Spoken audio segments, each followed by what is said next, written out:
Welcome back to Major Antonio's presentation of the Memoirs of General Rapp.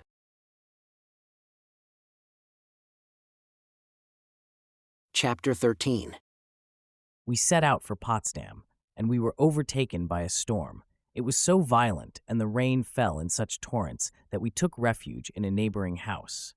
Napoleon was wrapped in his gray military greatcoat, and on entering the house, he was much astonished to see a young female who seemed to be much agitated by his presence. She proved to be a native of Egypt, and she evinced for Napoleon all the religious veneration which he had been accustomed to receive from the Arabs. She was the widow of an officer of the army of the East, and fate had conducted her to Saxony, and to the very house in which the emperor was now received. Napoleon granted her a pension of 1,200 francs, and undertook to provide for the education of her son, who was the only dowry her husband had left her. "This," said Napoleon, "is the first time I ever took shelter against a storm. I felt a presentiment that a good action awaited me." We found Potsdam uninjured. The court had even fled so precipitately that nothing had been removed.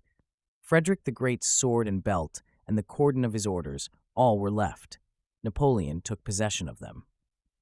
"I prefer these trophies," said he with enthusiasm, "to all the King of Prussia's treasures. I will send them to my veterans who served in the campaign of Hanover.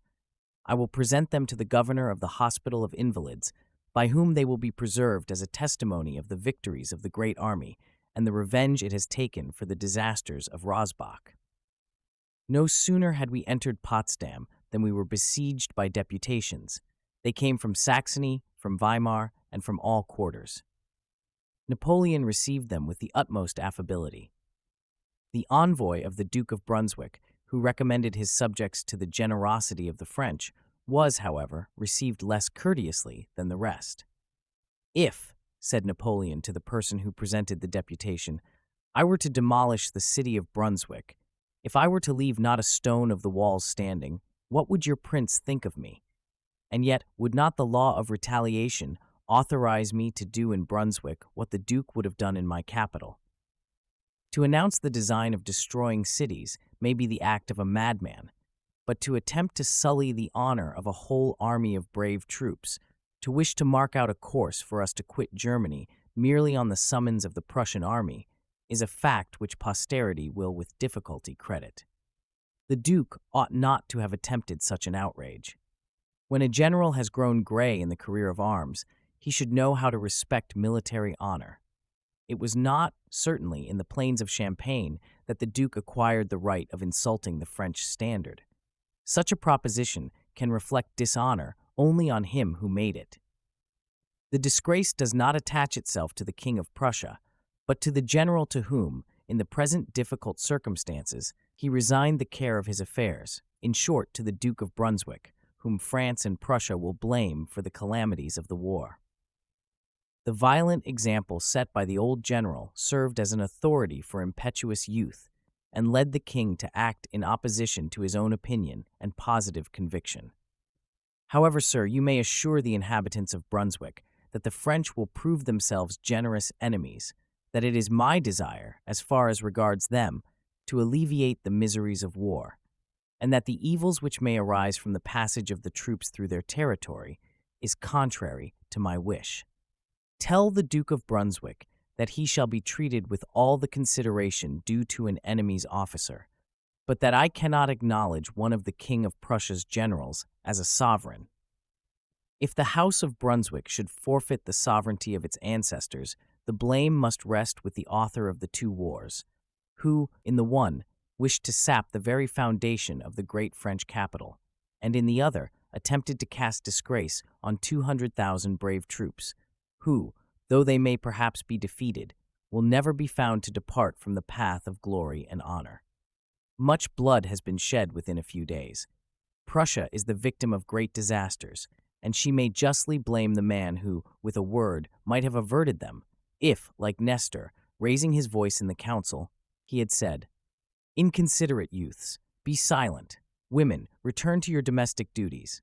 And you, sire, listen to the companion of the most illustrious of your predecessors. Since the Emperor Napoleon does not wish to maintain hostilities, do not oblige him to choose between war and dishonor. Do not engage in a dangerous conflict with an army which prides itself in 15 years of glorious achievements and whom victory has accustomed to subdue everything. Instead of holding this language, which would have been so well suited to the prudence of his age and the experience of his long career, he was the first to raise the cry of war. He had even violated the ties of blood by arming a son, Prince Eugene of Württemberg, against his father. He threatened to plant his standard on the Palace of Stuttgart, and accompanying all these acts by imprecations against France, he declared himself the author of that wild manifesto, the production of which he had disavowed for the space of 14 years, though it was out of his power to deny having affixed his signature to it. Spandau had been surrendered to Marshal Lanz. Napoleon visited the fortress and inspected it minutely. He sent me to Berlin, which had been entered by Davoust, and directed me to present his compliments to old Ferdinand and his wife. I found the prince very melancholy and dejected. He had just lost his son. The princess appeared more calm and resigned. I also went to pay compliments to the Prince Henry and the Princess of Hesse, sister to the King of Prussia. The former appeared very sensible to the attention evinced by Napoleon. The latter had retired to a wing of the castle, where she lived tranquilly in the society of her grandchildren. The situation of this princess inspired me with interest and veneration. She appeared to take courage, and she begged me to recommend her to Napoleon, who paid her a visit immediately on his arrival. She inspired him with the same favorable sentiments which I had conceived for her. The emperor fixed his headquarters at Charlottenburg. On the following day, he made his entrance into the capital and addressed the following proclamation to the army. Soldiers, you have fulfilled my expectations and fully justified the confidence of the French people. You have endured privation and fatigue with courage, equal to the intrepidity and presence of mind which you evinced on the field of battle. You are the worthy defenders of the honor of my crown and the glory of the great French people. So long as you continue to be animated by the spirit which you now display, nothing can oppose you. I know not how to distinguish any particular corps. You have all proved yourselves good soldiers. The following is the result of our exertions in this campaign. One of the first powers in Europe, which lately proposed to us a dishonorable capitulation, has been overthrown. The forests and defiles of Franconia, the Saale, and the Elbe, which our fathers would not have crossed in 7 years, we have traversed in 7 days. And in that short interval, we have had 4 engagements and 1 great battle. Our entrance into Potsdam and Berlin has preceded the fame of our victories. We have made 60,000 prisoners, taken 65 standards, among which are the colors of the King of Prussia's guards, 600 pieces of cannon, and 3 fortresses. Among the prisoners, there are upwards of 20 generals. But notwithstanding all this, more than half our troops regret not having fired a single musket. All the provinces of the Prussian monarchy, as far as the Oder, are in our power. Soldiers, the Russians boast of coming to meet us, but we will advance to meet them. We will save them half their march. They will meet with another Austerlitz in the midst of Prussia, a nation which can so soon forget our generous treatment of her. After that battle, in which the emperor, his court, and the wrecks of his army owed their safety only to the capitulation we granted them, is a nation that cannot successfully contend with us. While we march to meet the Russians, new corps, formed in the interior of our empire, will repair hither to occupy our present stations and protect our conquests. My people all rose indignantly on hearing the disgraceful capitulation which the Prussian ministers, in their madness, proposed to us. Our frontier roads and towns are filled with conscripts who are burning with eagerness to march in your footsteps. We will not again be the dupes of a treacherous peace.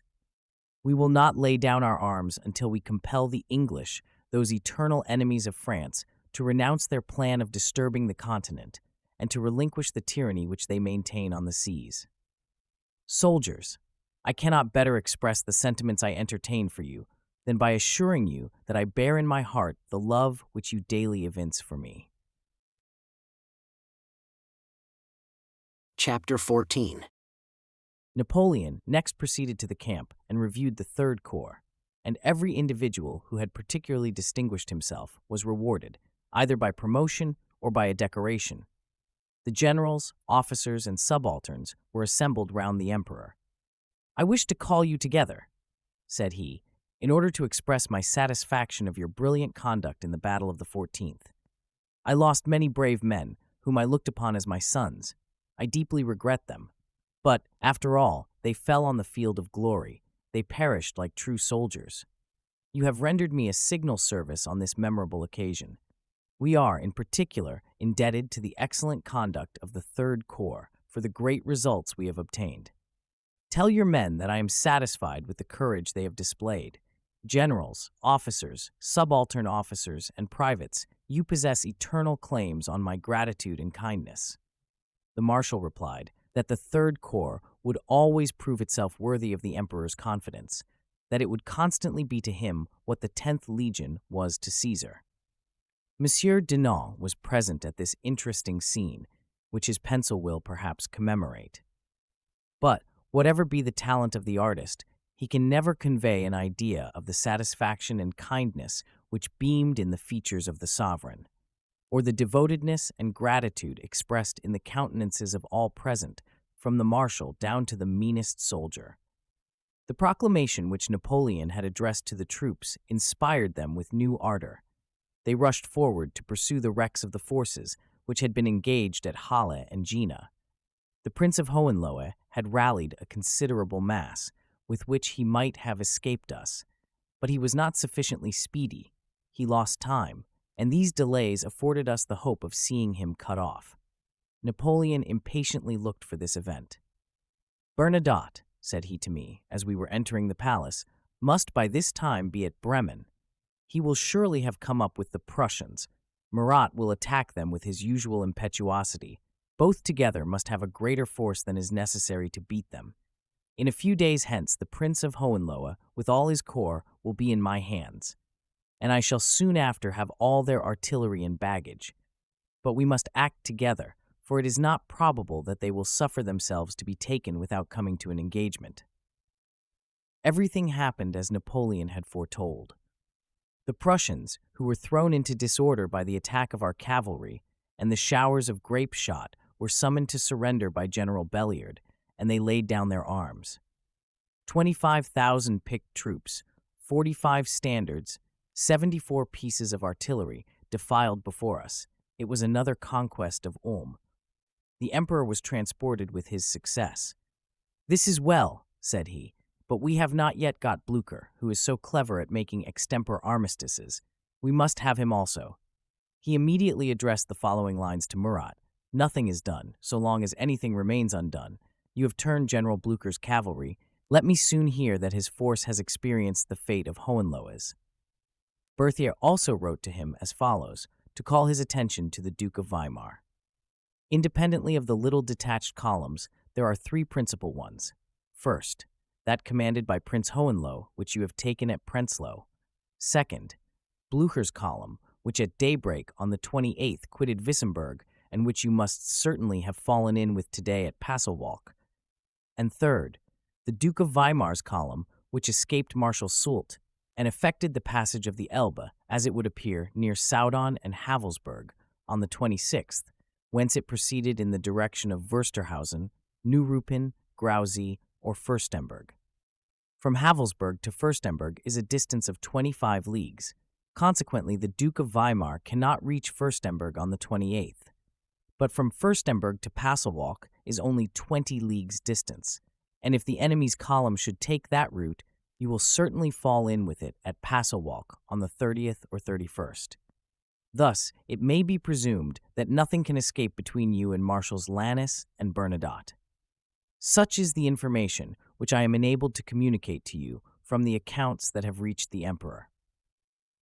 But the Duke was tired of sharing the disasters of the Prussian army.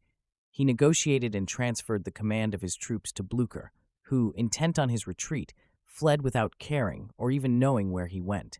His route disconcerted Napoleon. "What does he intend?" said he. "Whither is he going? I cannot imagine that he will throw himself into Holstein, for when once there, he will find no means of retreat. He cannot recross the Elbe. He will be driven up, and his troops will be drowned. He will never think of making such an attempt. We shall soon have him here." Blucher laid down arms some days after. He had passed through the whole of Prussia and had violated the Danish territory with no other object than to defer for a few days the surrender of between 20 and 25,000 men, the standards and last artillery of the Prussians. With a little more skill, Blucher might have turned his obstinacy to better account. "Well," said Napoleon on learning this news, "they are now advancing with the Austrians. They will be more reserved in future. They will say nothing more about Ulm. In 3 weeks they have 4 times renewed it. Blucher must be sent to France, to Dijon. There he may amuse himself in forging armistices. Write to General Belliard." The following dispatch was sent off. Berlin, October 13, 1806. To General Belliard, Chief of the General Staff of the Reserve of Cavalry. It is the Emperor's intention that the greatest care be taken that all the prisoners belonging to the column of General Blucher and the Duke of Weimar should be sent to France. His Majesty wishes that all the generals and officers should also proceed to France. General Blucher will be conducted by an officer to Dijon. The young Prince of Brunswick must also be escorted by an officer to Chalons-sur-Marne. All the other officers must be conveyed to the different quarters of France fixed upon by the Minister Dijon for the prisoners of war. We did not venture to interrupt the Emperor until he had finished dictating the dispatch, but when he had concluded it, we interceded in favor of General Blucher. We represented that he had laid down arms, that he was no longer dangerous, and that it was necessary to make some allowance for his hussar habits. Napoleon acknowledged the justice of our suggestions, and Blucher retired to Hamburg. Chapter 15. Prince Hatzfeld had come to Potsdam as a deputy from the city of Berlin and had been well received. He rendered an account of his mission, as well as I can recollect, to Count Hohenlohe, and reported to him the state of the troops, artillery, and ammunition that were in the capital or which he had met on the road. His letter was intercepted. Napoleon delivered it to me, with orders immediately to arrest the prince and send him to the headquarters of Marshal Davoust, which were 2 leagues distant.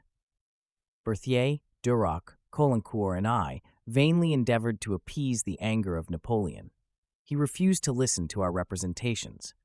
Monsieur de Hatzfeld had transmitted reports relative to military affairs which were quite unconnected with his mission.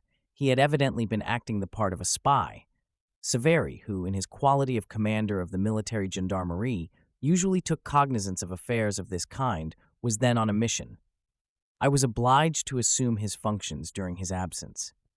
I gave orders for the arrest of the prince, but instead of having him conducted to the headquarters of Davoust, I placed him in the chamber of the officer commanding the palace guard, whom I directed to treat him with every mark of respect. Caulaincourt and Duroc withdrew from the emperor's apartment. Napoleon was left alone with Berthier, and he directed him to sit down and write the order by which Monsieur de Hatzfeld was to be arraigned before a military commission. The Major General made some representations in his favor. "Your Majesty will not, for so trivial an offense, shoot a man who is connected with the first families in Berlin. The thing is impossible. You will not think of it." The Emperor grew more angry. Neufchâtel persisted in his intercession. Napoleon lost all patience, and Berthier quitted the room. I was called in. I had overheard the scene that had just taken place. I was afraid to hazard the least reflection. I was in a state of agony. Besides the repugnance I felt in being instrumental to so harsh a measure, it was necessary to write as rapidly as the Emperor spoke, and I must confess I never possessed that talent. He dictated to me the following order. "Our cousin Marshal Davoust will appoint a military commission, consisting of 7 colonels of his staff, of which he will be the president, to try the Prince of Hatzfeld on a charge of treason and espionage. The sentence must be pronounced and executed before 6 o'clock in the evening." It was about noon. Napoleon directed me to dispatch the order immediately and to send with it the Prince of Hatzfeld's letter. The latter part of the instruction I did not, however, obey. My mind was racked by the most painful emotions. I trembled for the prince, and I trembled for myself. since, instead of sending him to Davost's headquarters, I had lodged him in the palace. Napoleon wished to have his horse saddled, as he intended to visit Prince and Princess Ferdinand. As I was going out to give the necessary orders, I was informed that the Princess of Hatzfeld had fainted in the antechamber, and that she had previously expressed a wish to speak to me. I went to her. I did not conceal from her the displeasure of Napoleon. I told her that we were going to ride out on horseback, and I directed her to repair to Prince Ferdinand and to interest him in favor of her husband. I know not whether she did so, but on our arrival at the palace we found her in one of the corridors, and she threw herself in tears at the feet of the emperor, to whom I announced her name. The princess was in a state of pregnancy. Napoleon was moved by her situation and directed her to proceed to the castle. He, at the same time, desired me to write to Davoust to order the trial to be suspended. He thought Monsieur de Hatzfeld had departed. Napoleon returned to the palace, where Madame de Hatzfeld was waiting for him. He desired her to enter the saloon. I was present. "Your husband, madam," said he, "has brought himself into an unfortunate scrape. According to our laws, he deserves to be sentenced to death. General Rapp, give me his letter. Here, madam, read this." The lady trembled exceedingly. Napoleon immediately took the letter from her hand, tore it, and threw the fragments into the fire. "I have no other proof against the Prince of Hatzfeld, madam. Therefore he is at liberty." He ordered me immediately to release him from his confinement at headquarters. I acknowledged that I had not sent him there, but he did not reproach me. He even seemed pleased at what I had done. In this affair, Berthier, Duroc, and Caulaincourt behaved as they did on all occasions, that is to say, like gallant men. Berthier's conduct was particularly praiseworthy. No sooner had the Prince of Hatzfeld returned to his family than he was made acquainted with all that had passed. He wrote me a letter expressive of his gratitude and the emotions by which he was agitated. It was as follows: "My dear General, amidst the sensations of every kind which I experienced yesterday, I was not unmindful of the marks of your sensibility and the interest you evinced for me. Yesterday evening I devoted wholly to the society of my family, and therefore I could not, until today, discharge the debt I owe to you. There are moments in life, the recollection of which can never be effaced, and if you attach any value to the profound gratitude and esteem of an honest man, you will be rewarded for the interest you have shown for me. Accept the assurance of my high consideration, and of those sentiments which render it impossible I can ever forget you. I have the honor to be, my dear General, your very humble and very obedient servant, Prince de Hatzfeld." Berlin, September 30th, 1806. Envoys soon arrived at Berlin from all the courts of Germany, petitioning Napoleon to show favor to their respective princes. The Duchess of Weimar deputed to us a Monsieur de Müller, who prayed for a reduction of imposts, and for the return of the Duke, who was, I believe, at Hamburg. The Emperor did not like the formality of the diplomatist. He found him troublesome, and he sent him to me. "I have," said he to me, "directed Talleyrand to refer this gentleman to you, as I wish you to settle the affairs of the court of Weimar." He would not hear the name of the Duke mentioned. He was as indignant against him as he was favorably disposed towards the Duchess. However, his anger became a little appeased, and he styled the Duchess his cousin, a distinction which was then of some importance. The Duke received permission to return to his states. On his way thither he requested to be presented to Napoleon, but that very day we set out for Poland. He did me the honor to write me a letter, thanking me for what I had done for his family, to whom, I believe, I had indeed rendered some service. At a subsequent period, I again proved useful to the Duke of Weimar, as I shall hereafter have occasion to mention.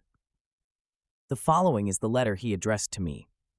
I quote documents of this kind because they describe the events of the period to which they refer, and also because they are honorable to him to whom they are addressed. "Sir, inspired with the warmest gratitude for the many favors you have shown to my family, and for the feelings of kind interest which you have evinced for us, I was anxious for an opportunity to assure you by word of mouth how much I am sensible of your goodness, and at the same time to express to you, by the particular desire of the Duchess, the high esteem she entertains for you. Unfortunately, The precipitate departure of His Majesty the Emperor and King prevented me from personally presenting my respects to you this day. But I flatter myself that the period is not far distant when I shall enjoy the happiness of giving you a verbal assurance that the high consideration I bear to you is unalterable, and that I shall never cease to be, Sir, your very humble and very obedient servant, the Duke of Weimar. Berlin, November 24th, 1806. Chapter 16. The Elector of Hesse also wished to treat, but the emperor was so much offended with that prince that he would not receive his envoy. As to him, said he, his reign is ended. The gates of Magdeburg were opened to Marshal Ney. Along with the keys, there was brought to the marshal a little box containing some valuables belonging, as it was said, to the elector. They were found in the fortress. Colbert, Custrin, and Stettin were capitulating. The Grand Duke had detached the light cavalry from Prenzlau, and they unexpectedly appeared before the garrison. Evening was advancing. General Lasalle announced that troops were following him. He summoned, threatened, and intimidated the governor, and induced him to come to overtures, but General Belliard arrived, broke off the negotiation, and declared that if the fortress were not surrendered in the space of an hour, he would overwhelm it with cannon balls. The Prussians took the alarm. They imagined that the army, the park, all was ready to destroy them, and they surrendered to our hussars. Custrin was managed still better. Our troops made a movement to cross the Oder. In course of their march, they fell in with some hundreds of Prussian troops, whom they dispersed. The garrison fired upon them, and balls were flying among our ranks. General Gudin intimated that if the useless firing were not discontinued, the garrison should be immediately blown up. The governor, becoming alarmed, proposed arrangements, but they were rejected. He was told that none could be made. He persisted, but the general continued his march, and there was no one to receive his propositions. A dispatch was sent off to General Petit, who was a considerable distance off. The flag of truce still persisted in coming to arrangements. "What arrangement would you have me listen to?" said the general, gravely. "My instructions are positive. If the garrison be not surrendered in 2 hours, I am ordered to destroy it. We are preparing our batteries. 40 mortars or howitzers will immediately vomit a deluge of fire on your ramparts. There is the colonel of the artillery." It happened, however, to be the colonel of the 85th Regiment of the line, who at that moment came forward. "You shall see whether I am exaggerating. Colonel, are your guns mounted? Are your preparations completed?" "All is ready, General. I only await your orders." "But stay for one moment, sir. We will offer terms of peace. You see," said he to the Prussian officer, "your town is about to be destroyed. You may as well avert misfortunes which cannot change the state of affairs.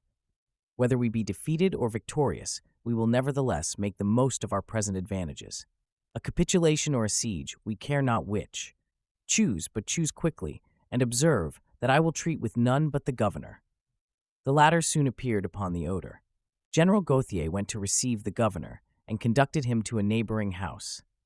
General Petit joined them, and the capitulation was signed. 4,000 Prussians, with stores of provisions and ammunition, surrendered to a regiment of infantry who had not even summoned them and who could not go forward to attack them. These men were justifiable in asking us to cross the Rhine. They found us dangerous neighbors. Napoleon sent Duroc to the King of Prussia, but nobody believed there would be peace. As Caulaincourt and I were walking about in the courtyard of the castle, a tall young man with fair hair came up to us and saluted us. This was Prince Paul of Württemberg. He had just quitted the Prussian army, in which he had served contrary to the wish of his father, with whom, as well as with the emperor, he was much out of favor.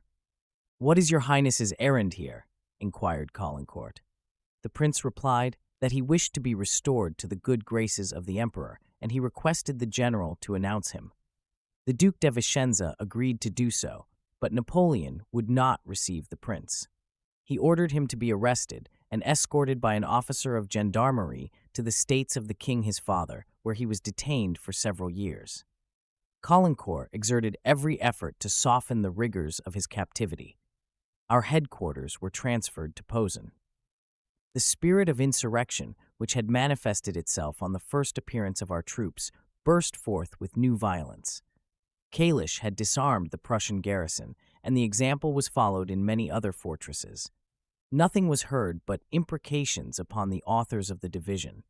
Villages, towns, and even the city of Warsaw, though occupied by the Russians, sent deputations and demanded the proclamation of the independence of Poland.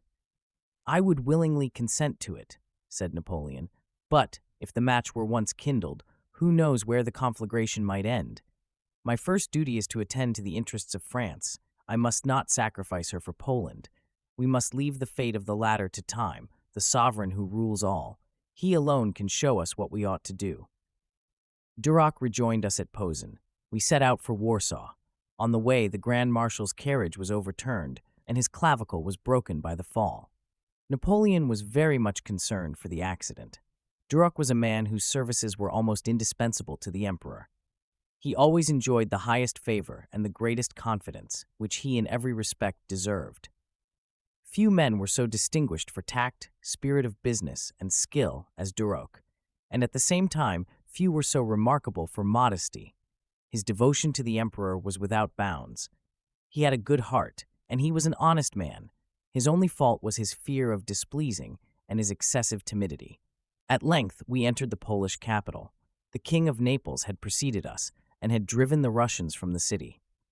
Napoleon was received with enthusiasm. The Poles thought the moment of their resuscitation had arrived, and that their wishes were fulfilled. It would be difficult to describe the joy they evinced and the respect with which they treated us.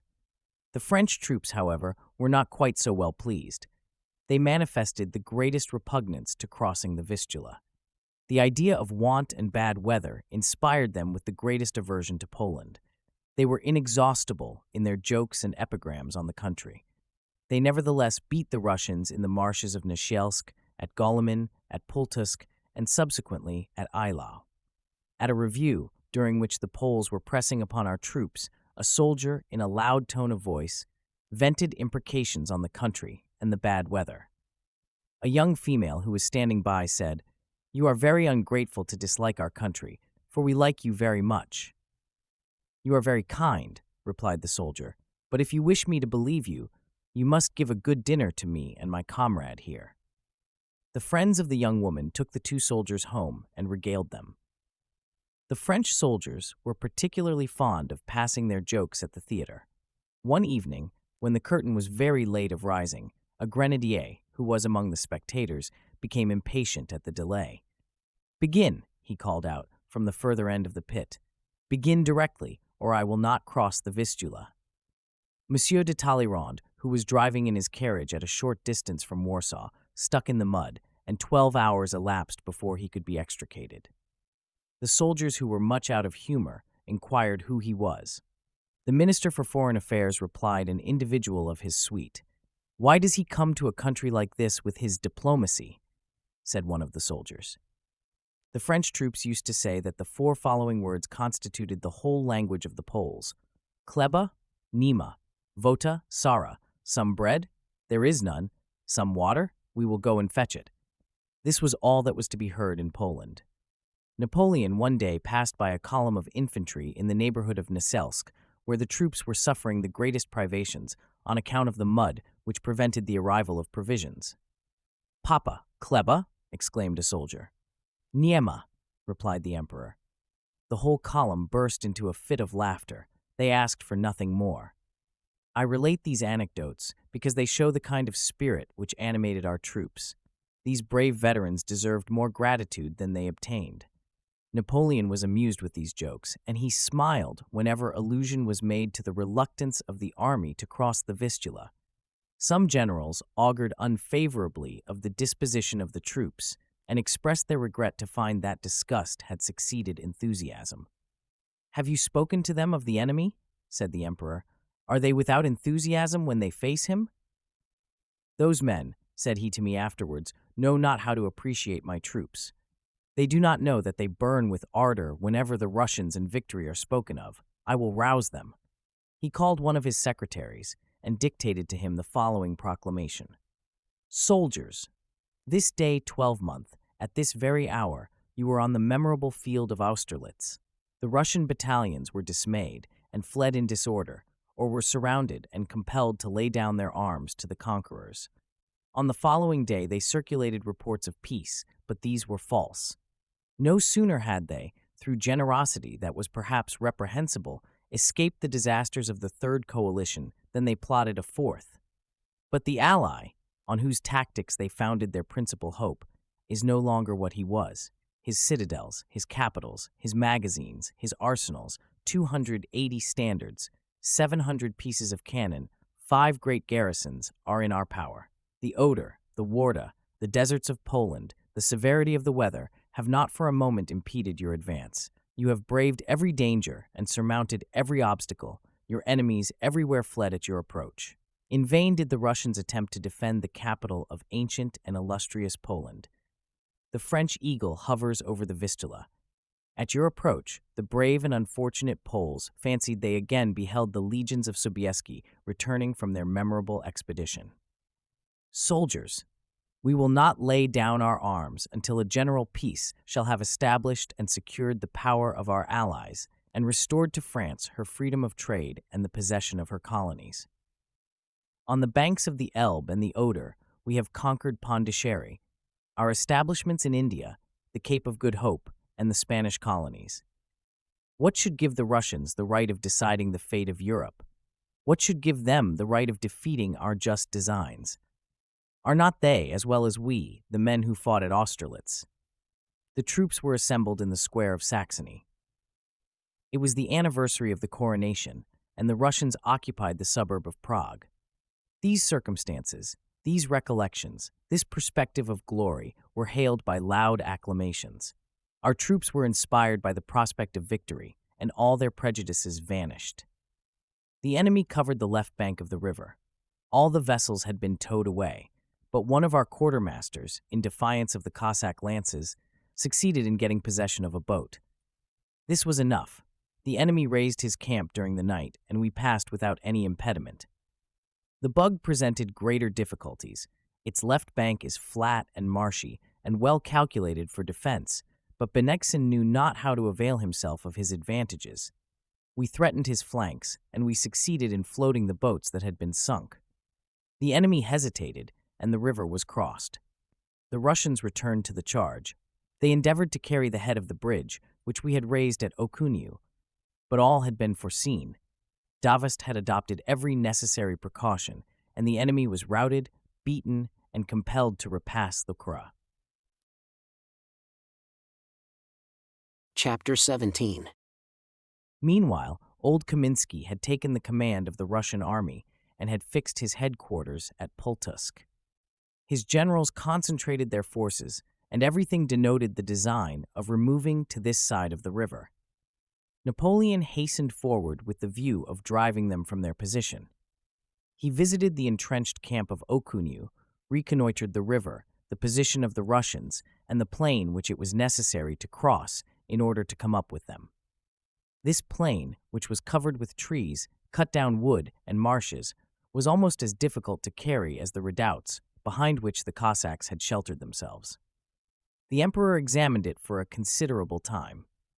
Some clumps of trees intercepted his view, but he called for a ladder, and mounting on the roof of a hut, he was enabled to observe the nature of the position occupied by the Russians and the movements that were taking place on the opposite bank of the river. "We will pass," said he. "Send an officer hither." The second chief of the staff of the Third Corps presented himself and wrote down to the emperor's dictation the following arrangements. The first division is to proceed to the island and to form itself at as great a distance as possible from the enemy. All the troops of the third division must remain at the head of the bridge and are to take no share in the attack. They are to remain in reserve. Battalions are to be formed with the 8 companies of voltigeurs, which, with the battalions of the 13th Light, will form 3 columns. These 3 columns are to proceed as secretly as possible to the 3 extremities of the canal, and will halt in the center of the island so as to be beyond reach of the fusillade. Each of these columns will have 3 pieces of cannon in its rear. Each company will detach its cannon, escorted by a company of voltigeurs. These companies will commence the fusillade, covering themselves with the hedges. Meanwhile, the artillery officers will plant their batteries and fire grapeshot on the battalions and troops with which the enemy will not fail to oppose our passage.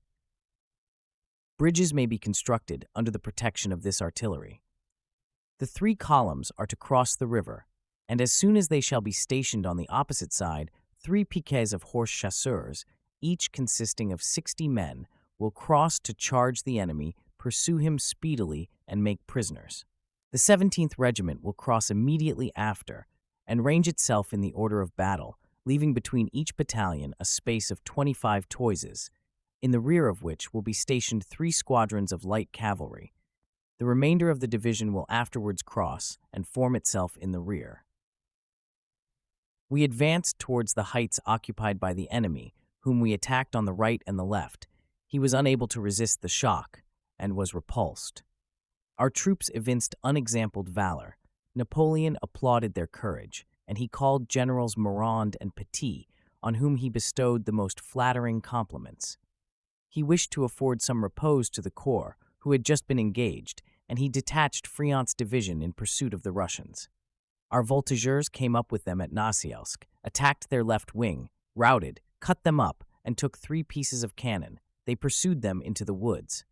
The fusillade commenced on both sides, and we experienced obstinate resistance. We had no artillery, and we could not drive from their position, columns which were protected by the nature of the ground and the grape shot, but the courage of our troops made amends for their deficiency of artillery. The signal for the attack was given. The 48th, led on by the intrepid Barbanegra, rushed headlong upon the enemy's masses and routed them. Night approached, and the darkness enabled them to escape from the thrusts of our bayonets. We collected several pieces of cannon which had stuck in the mud on the road. Some formidable masses of the enemy's force were before us, but they did not venture to wait until we came up with them. They fled, some towards Goleman and others towards Pultusk. I pursued those who fled in the former direction with the division of dragoons which the Emperor had entrusted to my command. The Marshal detached Daltain to cover the rear of the 5th Corps, which he knew had proceeded to Pultusk. There had been a complete thaw for the space of 2 days, a circumstance which was uncommon in Poland at that season of the year. The ground over which we passed was a clayey soil intersected with marshes. The roads were excessively bad. Cavalry, infantry, and artillery stuck in the bogs, and it cost them the utmost difficulty to extricate themselves. We advanced only a short league in the space of 2 hours. Many of our officers stuck in the mud and remained there during the whole of the Battle of Pultusk. They served as marks for the enemy to shoot at. The 3rd Division had no sooner debouched from the village than it was informed by its pioneers that a considerable mass of cavalry covered, at some distance, a column of artillery and baggage. General Friant ordered them to be watched by detachments of cavalry, as he was well convinced that the cloud of Cossacks would disperse on the appearance of the infantry. They fled, and we took artillery, ammunition, carriages, and cassoons of every kind. The general, pleased with these advantages, went to take up a position for the night when a heavy cannonade was heard. It proceeded from Marshal Lannes's forces, who were driven by the Russians from Pultusk. We had our turn on the following day. They occupied a wood whence we wished to dislodge them. Our columns advanced, the voltigeurs were in front, and the infantry were disposed in echelon behind them. We experienced obstinate resistance on the part of the enemy. He attacked us. We charged with the bayonet, and our battalions drove him back on his own masses. We remained masters of the field. It was covered with the bodies of the dead, and with bags which the Russians had thrown down in order to fly with the greater speed. The infantry was dislodged, and the cavalry now advanced. I went forward to meet them and drove them back. But the voltigeurs, who were dispersed about in the marshes, overwhelmed us with their balls. I had my left arm broken. I had been 4 times wounded in the first campaigns of the Army of the Rhine under Custine, Pichegru, Moreau, and Desaix, twice before the ruins of Memphis and in Upper Egypt before the ruins of Thebes, at the Battle of Austerlitz and at Goleman. I also received 4 other wounds at Moscow, as I shall hereafter have occasion to mention. From Goleman, I was removed to Warsaw. Napoleon arrived there on the 1st of January, and he did me the honor to come and see me. "Well, Rapp," said he, "you are wounded again, and on your unlucky arm too."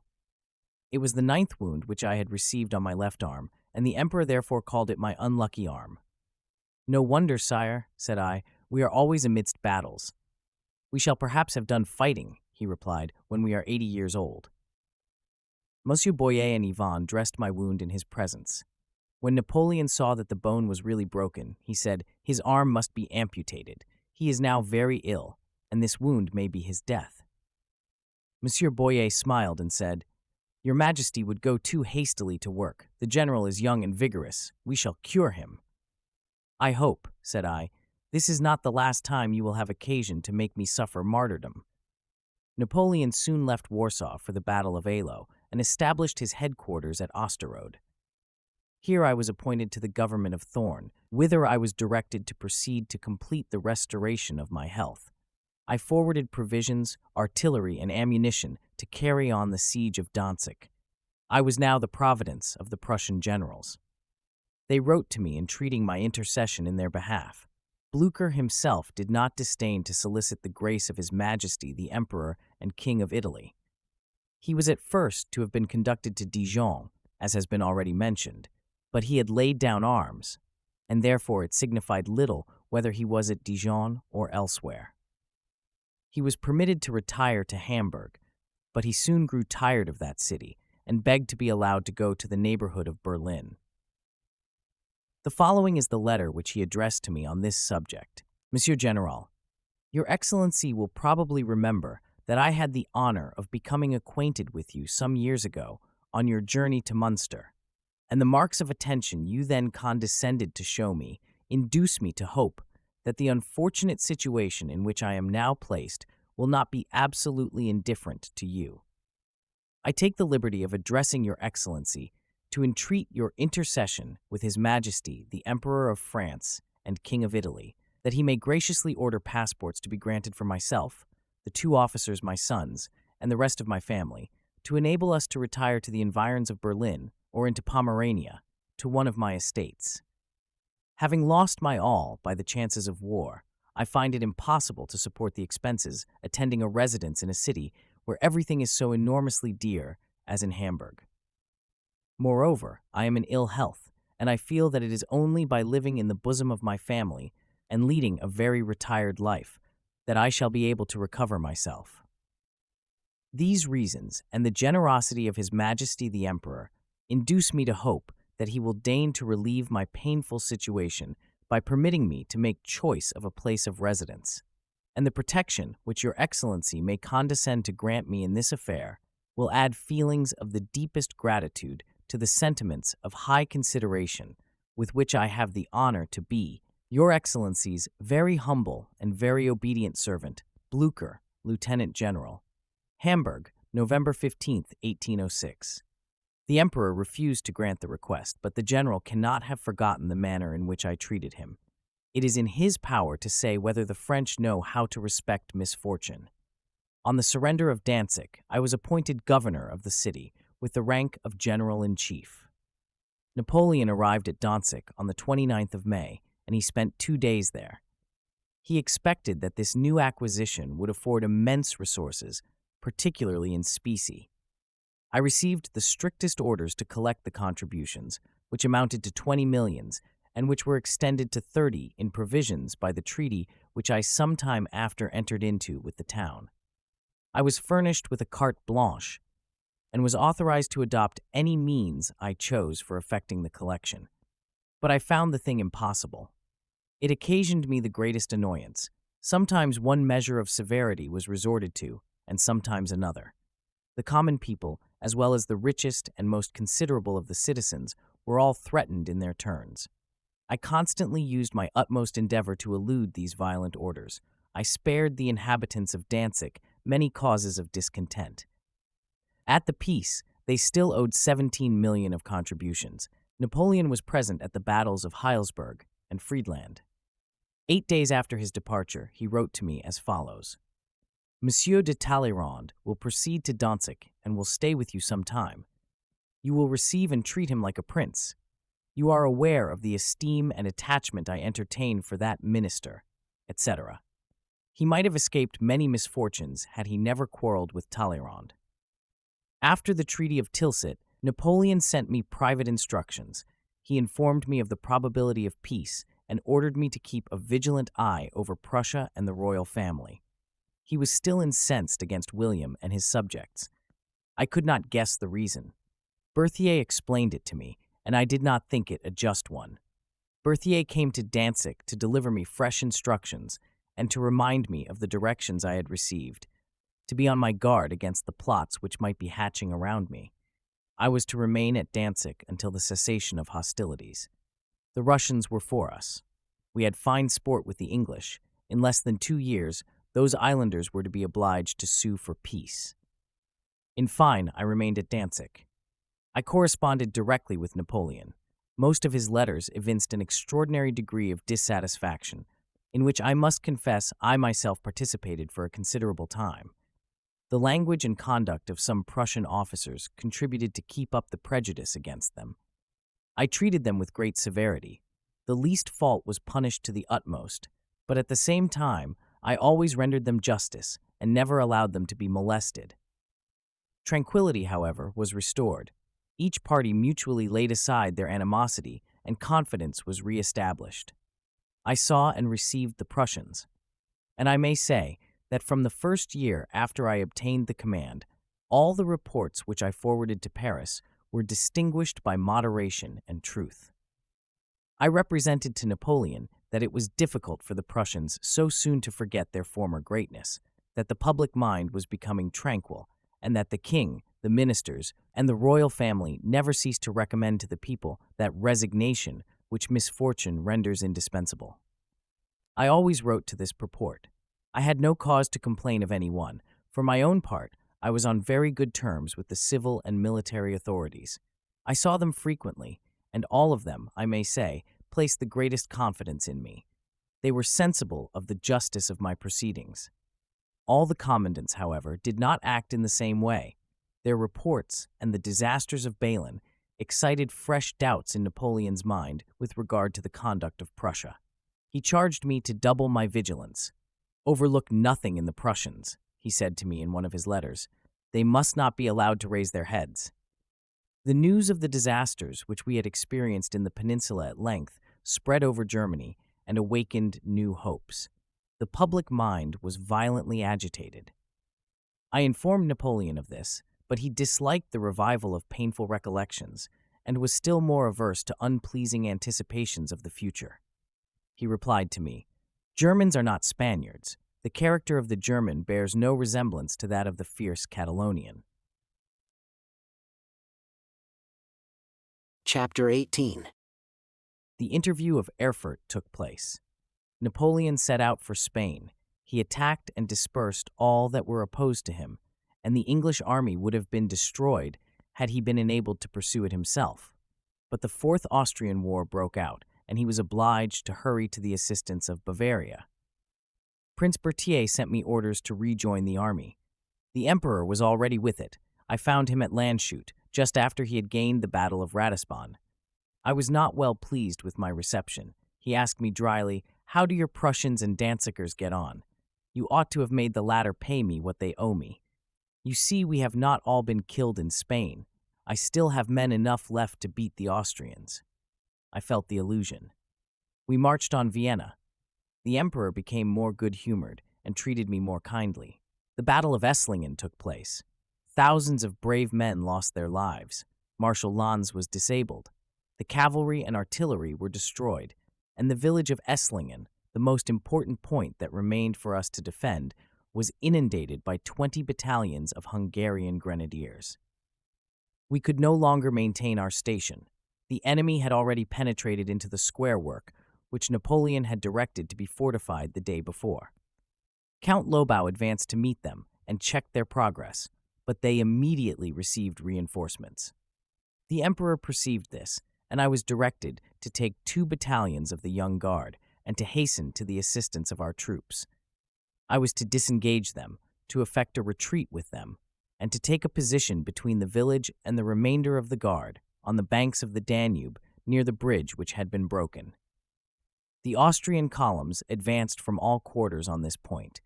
Our position became most hazardous. On our left, Massena still occupied Gros Aspern. He had lost great numbers of his force, but he still maintained his ground. I placed myself at the head of my 2 battalions and entered the village. I drew up my troops in the rear of General Mouton and went to deliver to him the Emperor's orders, but the whole of the enemy's reserve, under the command of the Archduke Charles, deployed at some distance. "You have," said I to Count Lobau, "astonished those masses by your resistance. Let us charge them with the bayonet and drive them back upon the columns that are advancing. If we succeed, the Emperor and the army will give us credit for our success. If we fail, the responsibility will rest with me." "With both of us," replied the general.